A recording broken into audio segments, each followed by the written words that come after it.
Okay, so last week we talked about the different parts of the body of Christ. And maybe this past week you've been asking God, what's your part? And hopefully you don't think you're like the, ingrown toenail or something, that you have an amazing part in this body. And I'm not talking about this local church, but I'm talking about the body of Christ. There's one body of Christ, and we honor all the different expressions of Christianity. And so you have a part to play in that. God has made you. God, he foresaw the future. He saw the issues and the problems, and he said, I am going to make an Alex. I am going to make a Wayne. I am going to make a Christian. Because in that time, what I foresee, God saying, I'm going to need that person for that time. And that's you. He made you specifically for something. And it's so cool, right? And so you have everything that you need to change the world around you. You know that? We've been talking about the gifts, and when the supernatural gifts are activated, we have an advantage over the enemy. We have an advantage to be able to open hearts and minister to people. So we are ready, right? Zechariah 4:6 says, not by might nor by power, but by my spirit, says the Lord of hosts. You know what that phrase is, the Lord of hosts? The word hosts actually means warfare. The Lord of the armies, or the Lord of warfare. He is the Lord of hosts, right? He's the one that fights our battles. And so we are going to war. We're going to war. And we go to war by establishing the kingdom of heaven on the earth. That is the big prayer that Jesus taught us, right? Your will be done on earth as it is in heaven. That's the big prayer. So by establishing the kingdom of heaven on earth, that is war. So you can stay back where it's comfortable, and you probably won't face that much warfare. But when you go out on the front lines, you're going to face more. And it can be intimidating, but it could also be the greatest adventure in your entire life. Because when you get to heaven, I guarantee you're going to say, Joe, I could have taken so many more risks. Why didn't I just go for it? Right? Because we get intimidated and a little fearful in this life, like as if we have something to lose, which we don't, right? Everything that's in this world that can be ruined by rust or ruined by theft is not even worth bringing anyway. Everything that's of value cannot be taken away from you, like the joy of your salvation, your relationship with God, peace, love, joy, right? All those things cannot be stolen from us. Okay, so do not fear, be courageous, right? Did you know that you can go to church but never go to war? Did you know that you can have fellowship, go out to lunch with people, but never go to war with them? Interesting, right? I'm so proud of our prayer groups who just go to war every week. I'm so proud of our evangelists preaching the kingdom. I'm proud of our healing ministries that are setting people free. I'm proud of the Genesis program, going out there and loving on those that maybe could never hear about the name of Jesus, right? I'm proud of our prophetic ministry that really releases the heart of the Father. I'm proud of our children's church and all of that you who serve in children's church, because they are the future.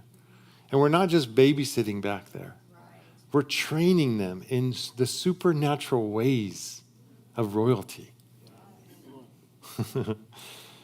Teaching them about the love and the power of God.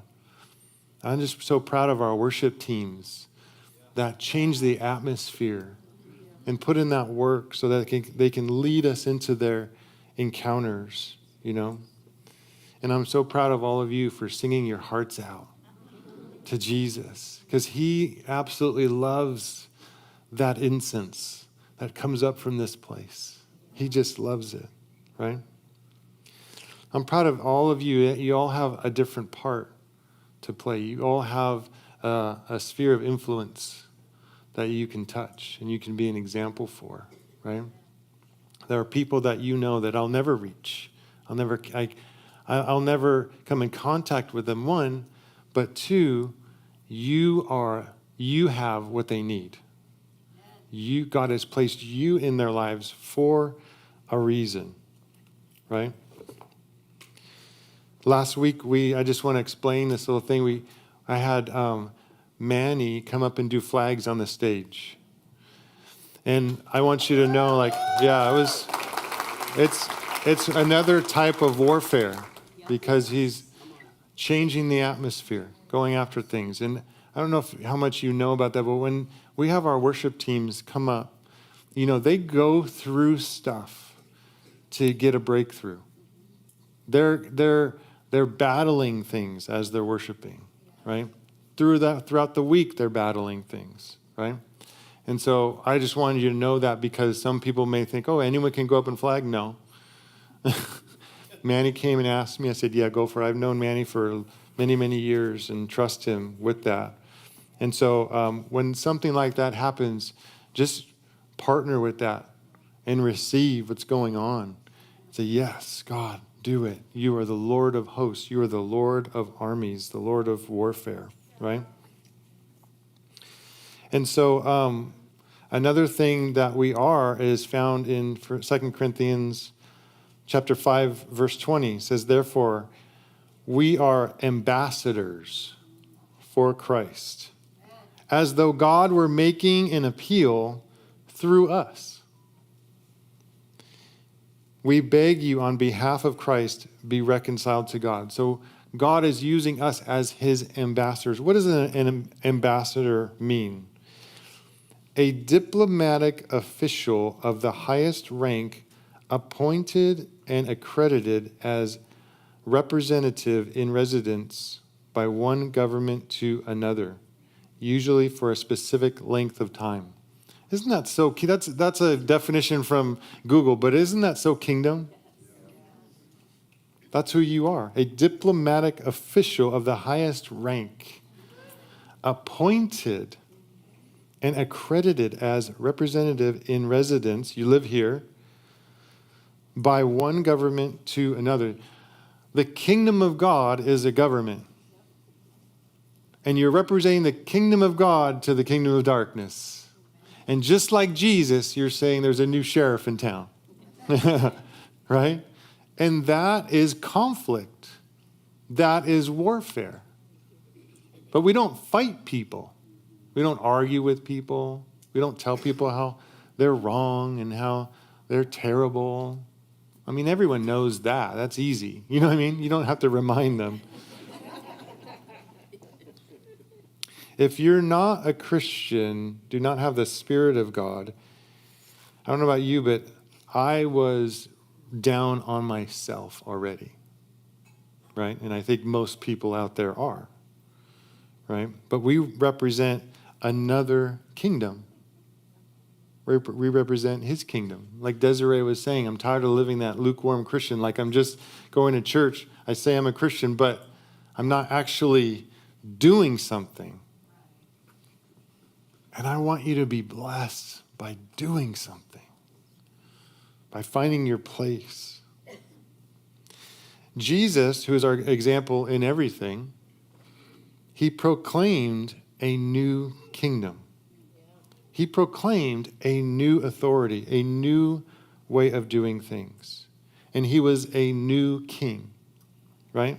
There was a new thing going on. And he said about John the Baptist, he said, John is the greatest born of a woman, but those in the kingdom will do greater things. The least in the kingdom is greater than John. Well, how can he say that? It seems so contradictory, right? But he's saying in the old covenant, John was the last of the Old Testament prophets, and he was the greatest. But now the kingdom has come, and those in the kingdom are greater than the best prophet in the old covenant. Those that are the lowest in the new covenant are greater than the greatest in the old covenant. Did I say that right? I'm confusing myself.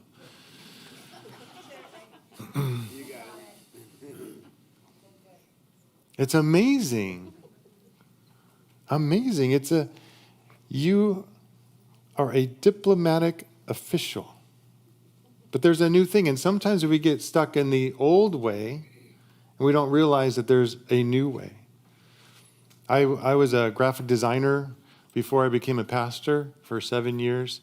And I got in, when went to college, I got in right when it changed over to computers.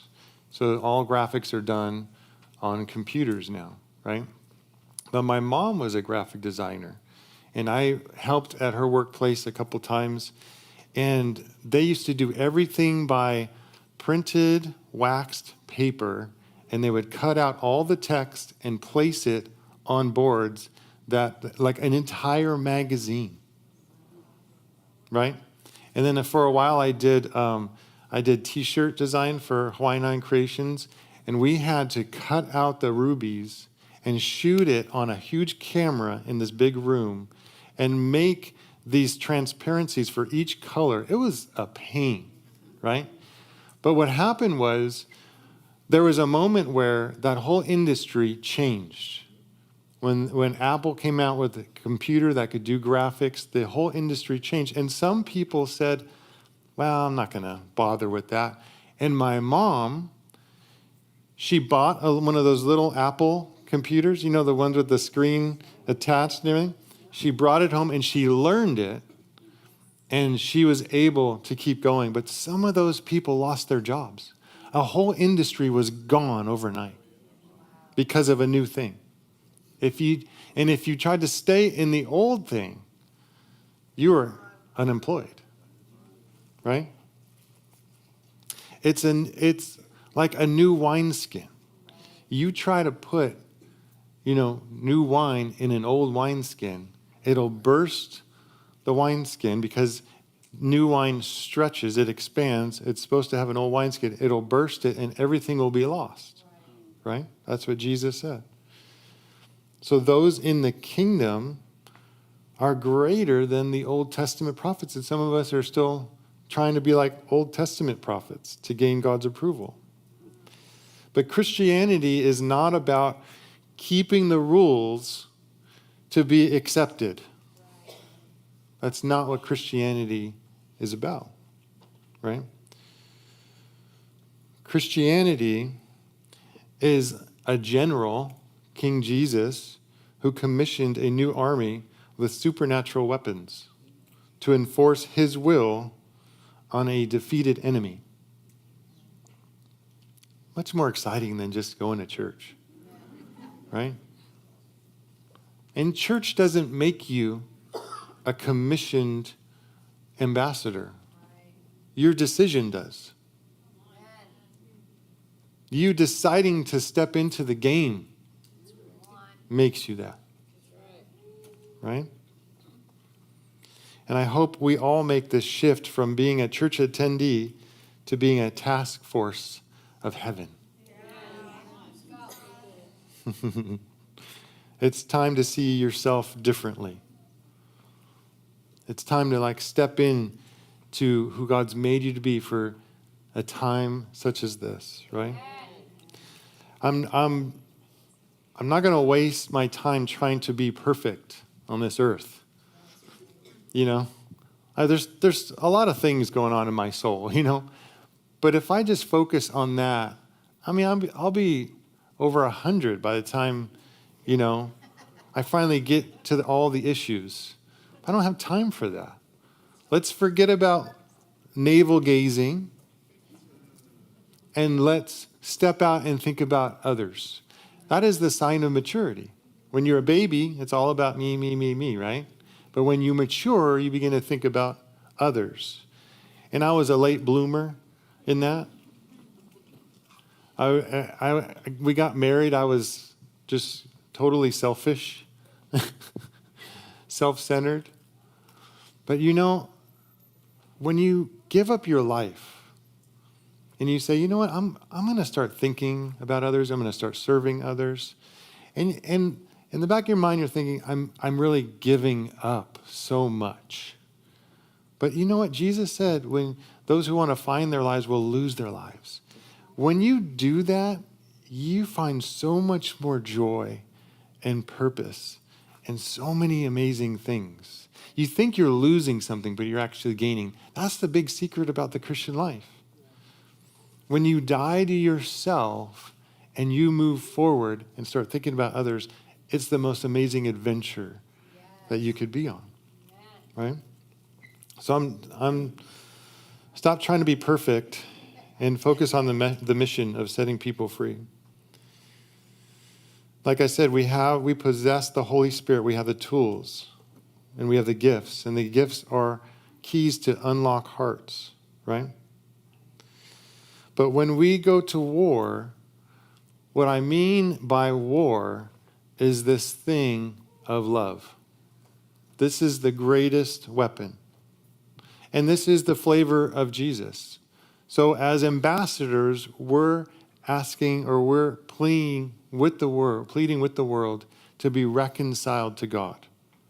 It's a lot different than going around and judging people. It's a lot different than going around saying you're not living rightly. It's a lot different than going around saying you're a sinner. You need to, fall on your knees. It's a lot differently to say there's a Father who loves you. And I want you to experience him. It's a lot different. It's love. When you love people, they see the Father. Especially when you love people with the definition of biblical love. Because there's a lot of loves out there, right? But we want to understand love like it's explained in the Bible, okay? In 1 Corinthians chapter 13, 1 through 3, this is not the wedding chapter. This is warfare. It's warfare. Because you're going against, this kingdom is confronting another kingdom. But we just gone through, remember, all of the gifts of the Spirit, which are amazing, right? But Paul says, if I speak with the tongues of men and of angels, but do not have love, I have become a noisy gong or a clanging cymbal. You guys anyone old enough to remember the Gong Show? A noisy gong. That gong, didn't it mean like you're done? Gong. So you can speak with a heavenly language. But if you don't have love, you just become noisy. If I have the gift of prophecy and know all mysteries and all knowledge, that sounds amazing. Sign me up. If I know all mysteries and all knowledge, and if I have all faith so as to remove mountains, I know all of us have prayed for that one time or another.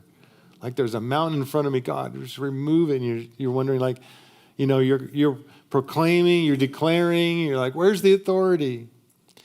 Imagine having all that faith as to remove mountains, but do not have love, I am nothing. Wow. We're starting to see the value of heaven. Right? The priorities of heaven here.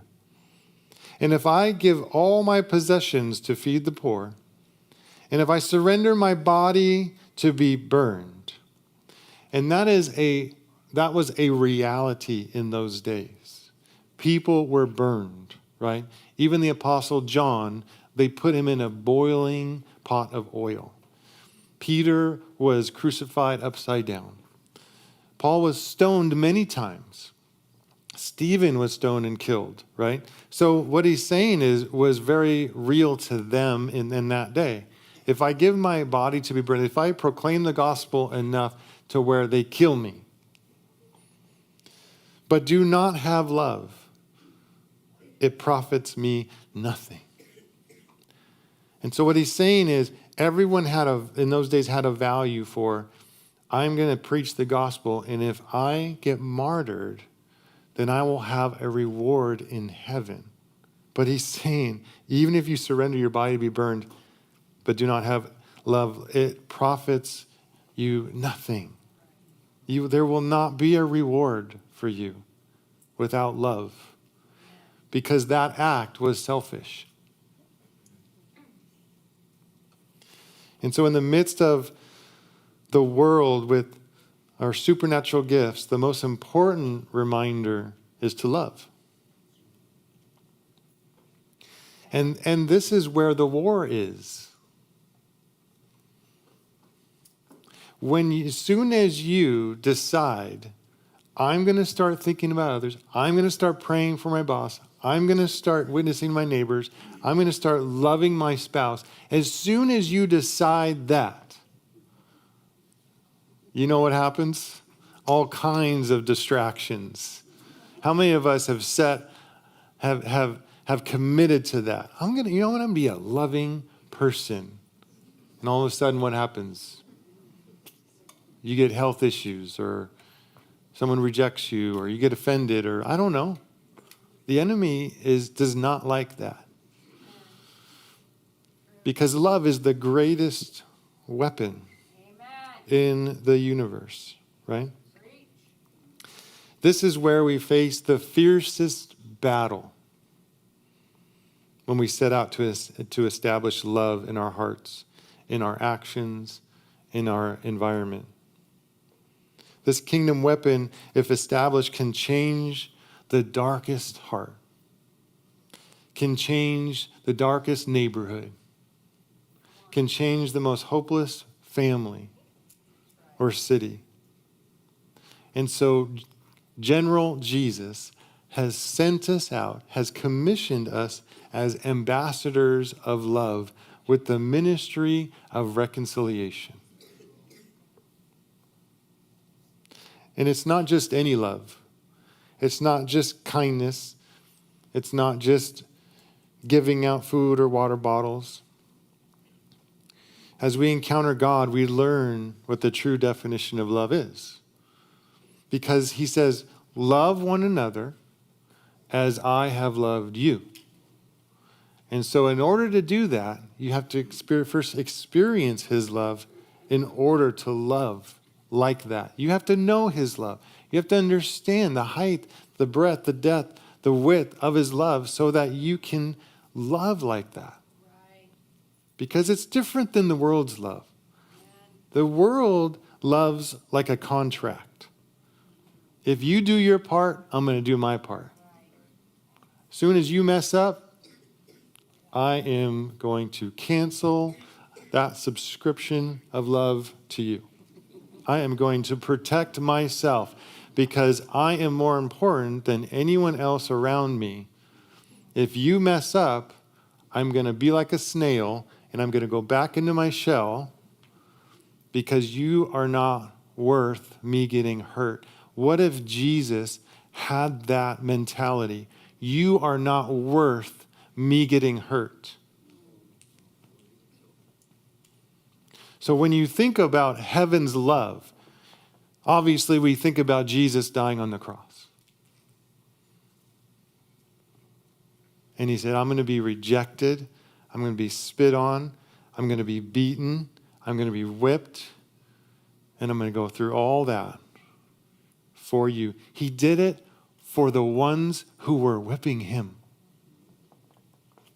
And yet we whine about getting hurt.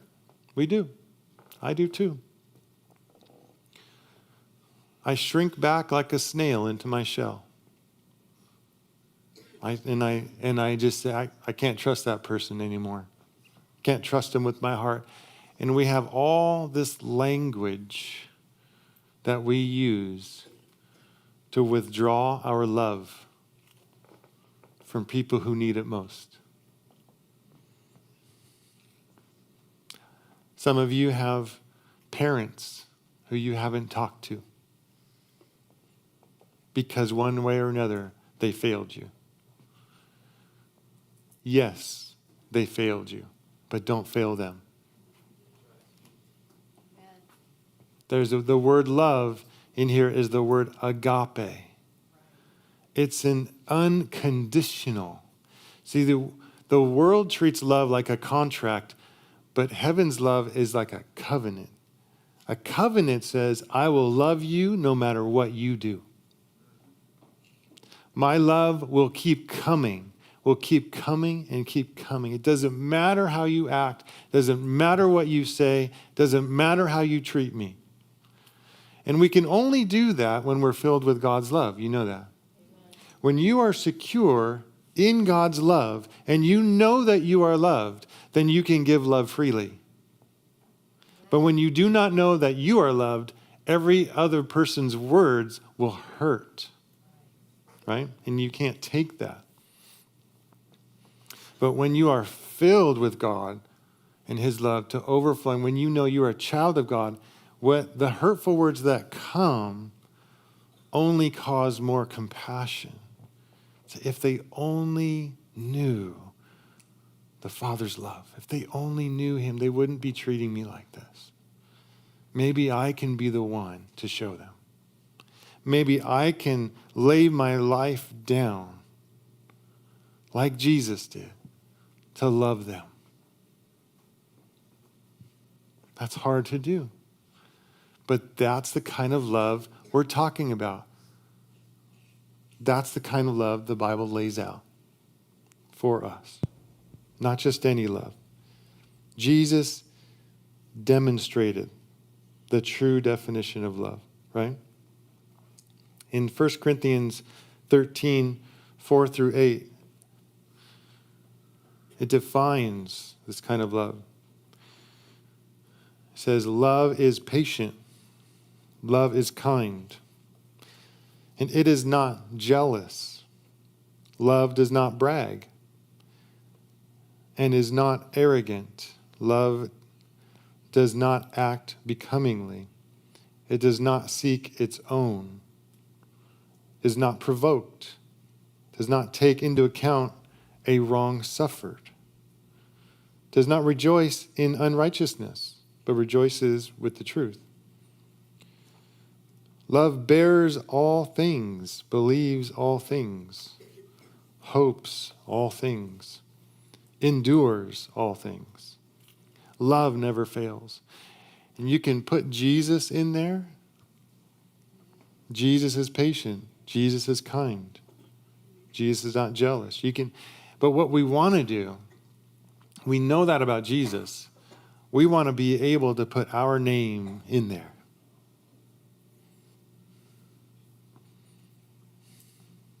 Right?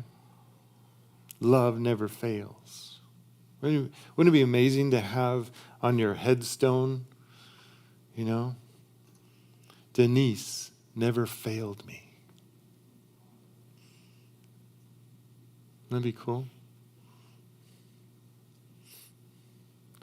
Love through Jesus broke the power of sin and shame over us. It was love that drove Jesus to lay down his life, breaking the bondages and setting us free. It was love that motivated him. And the Bible says that while we were still sinners, enemies against God, he loved us. How is that possible? Amazing. Now we have the opportunity, now knowing what love looks like, exampled to us by Jesus, to break the chains that have people enslaved. So many people have never experienced real love, heaven's love. So many people have never experienced it. They don't even know it exists. They grew up with conditional love, and when they messed up, love was removed as a punishment. Some of you grew up that way. But that's not heaven's love. That's not God's love. God just keeps coming after you. Just keeps coming after you. no matter what. No matter how many times you mess up. You can turn around and flip God off and say, I am not following you. And his love for you would not change. That's who he is. That's who our God is. It reminds me of some people in our midst.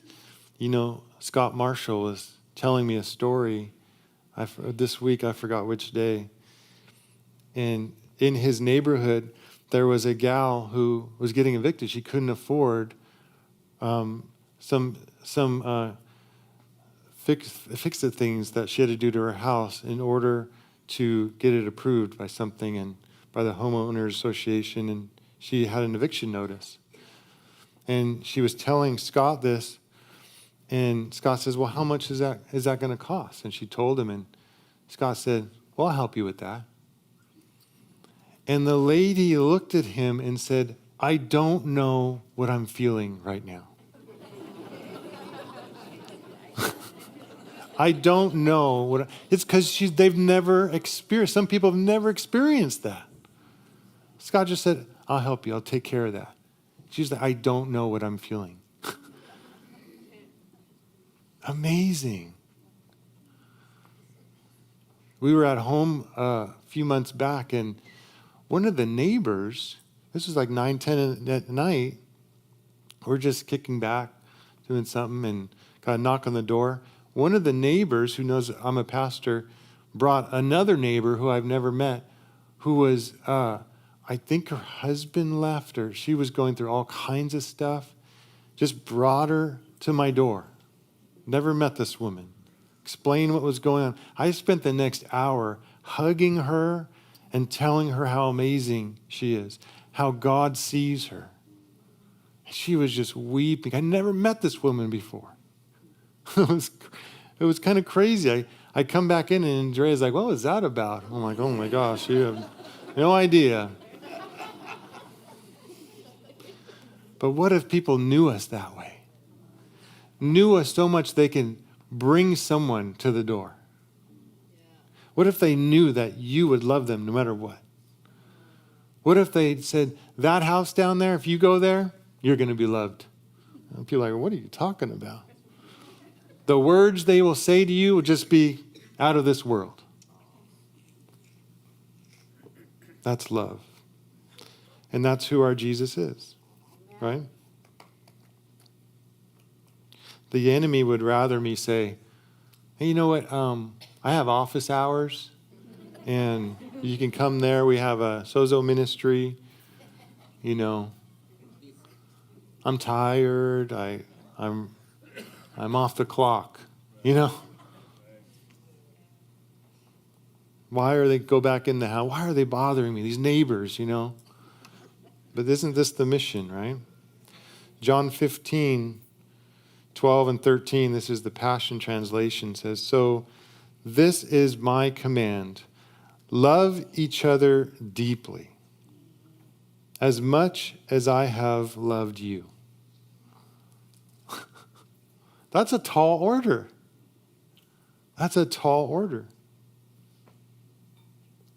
Love each other deeply, as much as I have loved you. For the greatest love of all is a love that sacrifices all.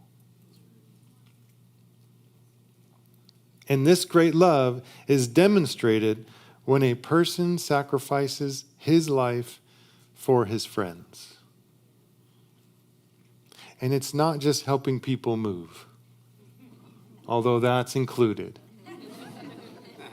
You get points for that. But what does deeply mean? Love each other deeply. It means as much as I have loved you. When you look at Jesus' love for us, you're like, that's the mark. That's the example. That's the definition. And that's what he's calling me to do. Wow. Let's not grow selfish but grow more generous with our lives. John 13:35, the Passion Translation says, "For when you demonstrate the same love I have for you by loving one another, everyone will know that you're my true followers." That is the mark. He didn't say prophecy. He didn't say raising people from the dead. He didn't say speaking in heavenly language. He didn't say knowing all mysteries. He didn't say walking on water. He said love. Love is the thing that sets us apart. When you love people, everyone agrees that that's good. It's a universal value when you show love to someone. Everyone agrees. When you give truth to someone, not everyone agrees on that. So sometimes we need to know God's prescription, God's strategy for every relationship. Because love opens up the hearts for truth. Love opens up the hearts for truth. Because what? The truth will set them free. And so we want to give them truth, but sometimes we go right to truth and we lose people. Love them, love them, love them, love them. Right? Truth can repulse people, but love tells their hearts that they can trust what you have to say. Love opens their hearts, and truth sets them free. Evangelizing without love is like kissing someone with bad breath. It does not work. It's repulsive.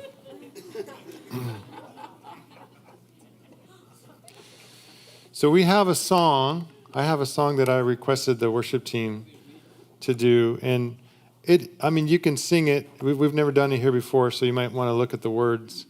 But it's really our song from this message. It's our prayer from this message. And so I want everyone to stand up, put your hand on your heart.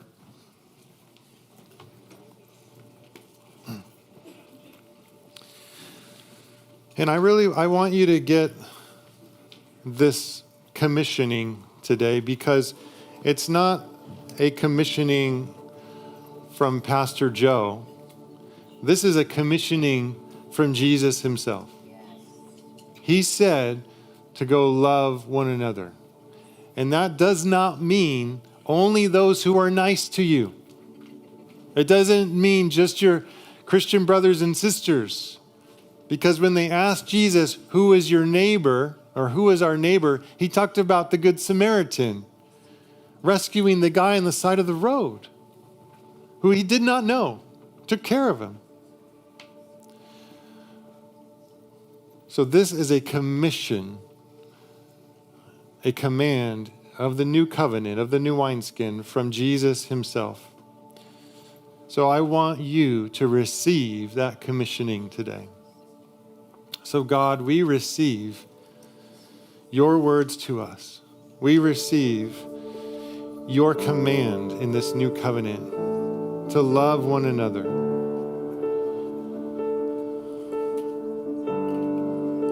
And we know that it may be a sacrifice. But God, number one, you're worth it. And number two, they're worth it. And so we ask that you would work in our hearts, God.